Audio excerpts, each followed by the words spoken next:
Kiai Haji Ahmad Dahlan lahir di Kauman, Yogyakarta 1 Agustus 1868 dan wafat pada tanggal 23 Februari 1923 pada usia 54 tahun. Beliau dimakamkan di Karangkejen, Yogyakarta.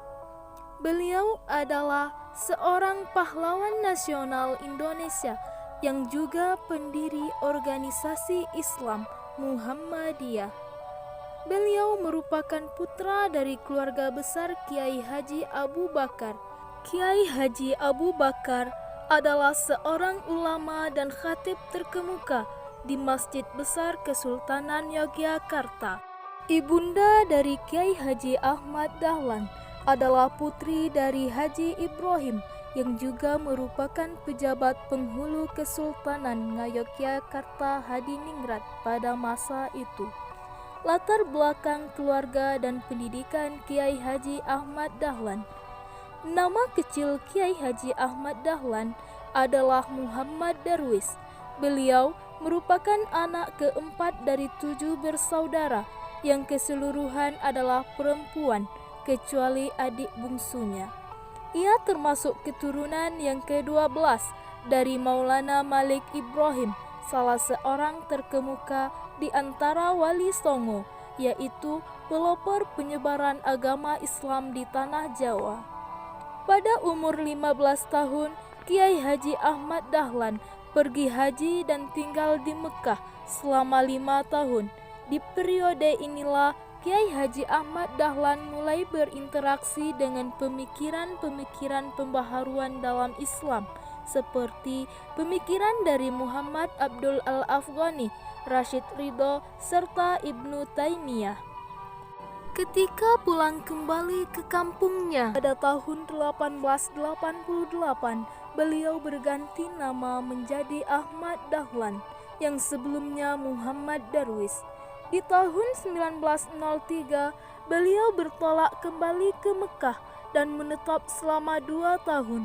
Di masa inilah Kiai Haji Ahmad Dahlan sempat berguru kepada Syekh Ahmad Khatib yang juga guru dari pendiri NU yaitu Kiai Haji Hashim Asy'ari. Tahun 1912, beliau mendirikan Muhammadiyah di kampungnya, Kauman, Yogyakarta. Sepulangnya dari Mekah, beliau menikah dengan Siti Walidah yang merupakan sepupunya sendiri, anak dari Kiai Penghulu Haji Fadil yang kelak dikenal dengan nama Nyai Ahmad Dahlan, seorang pahlawan nasional dari pendiri Aisyah. Dari perkawinannya dengan Siti Walidah, Kiai Haji Ahmad Dahlan memiliki 6 orang anak, yaitu Yohana, Sidat Dahlan, Siti Bushro, Irfan Dahlan, Siti Aisyah, dan Siti Zahra. Pengalaman organisasi Kiai Haji Ahmad Dahlan. Di samping aktif dalam menggulirkan gagasan tentang gerakan dakwah Muhammadiyah, Kiai Haji Ahmad Dahlan juga dikenal sebagai seorang wirausahawan yang cukup berhasil. Beliau berdagang batik yang juga merupakan profesi wira swasta yang cukup menggejala di masyarakat pada waktu itu. Sebagai seorang yang aktif dalam kegiatan masyarakat dan mempunyai gagasan-gagasan cemerlang akan Islam, Kiai Haji Ahmad Dahlan juga dengan mudah diterima dan dihormati di tengah kalangan masyarakat, sehingga juga ia dengan cepat mendapatkan tempat di organisasi Jamiatul Khair Budi Utomo, Syarikat Islam, dan Komite Pembela Kanjeng Nabi Muhammad SAW. Pemikiran pendidikan Kiai Haji Ahmad Dahlan.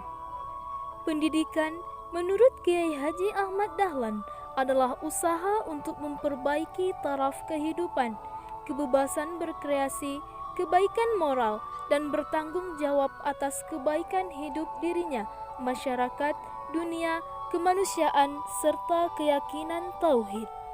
Menurut Kiai Haji Ahmad Dahlan, upaya strategis untuk menyelamatkan umat Islam dari pola berpikir yang statis menuju pada pemikiran yang dinamis adalah melalui pendidikan. Pendidikan hendaknya ditempatkan pada skala prioritas utama dalam proses pembangunan umat. Adapun kunci untuk meningkatkan kemajuan umat Islam adalah dengan kembali pada Al-Quran dan hadis, mengarahkan umat pada pemahaman ajaran Islam secara komprehensif dan menguasai berbagai disiplin ilmu pengetahuan. Adapun upaya untuk mengaktualisasikan gagasan tersebut, maka konsep pendidikan Islam menurut Kiai Haji Ahmad Dahlan ini meliputi yang pertama, yaitu tujuan pendidikan. Menurut Ahmad Dahlan, pendidikan Islam hendaknya diarahkan pada usaha membentuk manusia muslim berbudi pekerti luhur, yaitu alim dalam agama, luas pandangan, yaitu alim dalam ilmu-ilmu umum, dan bersedia berjuang untuk kemajuan masyarakat. Hal ini berarti bahwa pendidikan Islam merupakan upaya pembinaan pribadi muslim sejati yang bertakwa baik sebagai hamba Allah maupun khalifah di muka bumi. Untuk mencapai tujuan ini, proses pendidikan Islam hendaknya mengakomodasi berbagai ilmu pengetahuan, baik umum maupun agama, untuk mempertajam daya intelektualitas dan memperkokoh spiritualitas peserta didik. Tujuan pendidikan tersebut merupakan pembaharuan dari tujuan pendidikan yang saling bertentangan pada saat itu, yaitu pendidikan pesantren dan pendidikan sekolah model Belanda. Di satu sisi, pendidikan pesantren hanya bertujuan untuk menciptakan individu yang soleh dan memahami ilmu agama. Sebaliknya, pendidikan sekolah model Belanda merupakan pendidikan sekuler yang di dalamnya tidak diajarkan agama sama sekali. Akibat dualisme pendidikan tersebut, lahirlah dua kutub intelijensia, lulusan pesantren yang menguasai ilmu agama dan sekolah Belanda yang menguasai ilmu umum tetapi tidak menguasai ilmu agama. Melihat ketimpangan tersebut, Kiai Haji Ahmad Dahlan berpendapat bahwa tujuan pendidikan yang sempurna adalah melahirkan individu yang utuh, menguasai ilmu agama dan ilmu umum, material dan spiritual, serta dunia dan akhirat. Bagi Kiai Haji Ahmad Dahlan, kedua hal tersebut merupakan hal yang tidak bisa dipisahkan satu sama lain. Inilah yang menjadi alasan mengapa Kiai Haji Ahmad Dahlan mengajarkan pelajaran agama dan ilmu umum sekaligus di Madrasah Muhammadiyah. 2. Materi pendidikan. Kiai Haji Ahmad Dahlan menginginkan pengelolaan pendidikan Islam secara modern dan profesional, sehingga pendidikan yang dilaksanakan mampu memenuhi kebutuhan peserta didik menghadapi dinamika zamannya. Untuk itu, pendidikan Islam perlu membuka diri, inovatif, dan progresif. Dalam pelaksanaan pendidikan yang terkait dengan penyempurnaan kurikulum, Ahmad Dahlan telah memasukkan materi pendidikan agama dan umum secara integratif kepada lembaga pendidikan sekolah yang dipimpinnya. Kiai Haji Ahmad Dahlan berpendapat bahwa kurikulum atau materi pendidikan hendaknya meliputi pendidikan moral, akhlak, pendidikan individu, dan pendidikan kemasyarakatan. 3. Metode pembelajaran. Metode pembelajaran yang dikembangkan Kiai Haji Ahmad Dahlan bercorak kontekstual melalui proses dialogis dan penyadaran.